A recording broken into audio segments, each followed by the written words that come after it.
Hi friends, நம்ம வீட்டில் இன்றைக்கி லஞ்ச் மெனு பார்க்கலாம். என்னென்னு பாருங்கள். பட்டாணி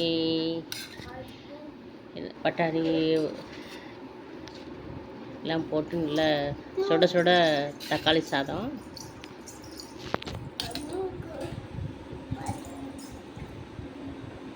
பாருங்கள் ஃப்ரெண்ட்ஸ், அடுத்து பார்த்திங்கன்னா அதுக்கு மேட்சிங்காக வந்து முட்டை கிரேவி,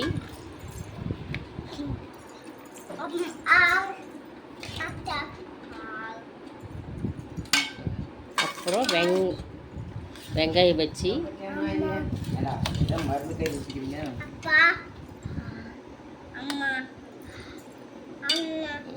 அப்புறம் ஒயிட் ரைஸ். ஓகே ஃப்ரெண்ட்ஸ், இன்றைக்கான நம்ம வீட்டில் லஞ்ச் மெனு பார்த்திங்கன்னா சுட சுட தக்காளி சாதம், அப்புறம் முட்டை கிரேவி, அப்புறம் வெங்காய பஜ்ஜி, அப்புறம் ஒயிட் ரைஸ். இதுதான் நம்ம வீட்டுக்கான மத்தியான லஞ்சு. வாங்க சாப்பிட்லாம். நானும் சாப்பிட போகிறேன், நீங்களும் வாங்க சேர்ந்து சாப்பிட்லாம். Okay bye. பிடிச்சிருந்தால் லைக் பண்ணுங்கள்.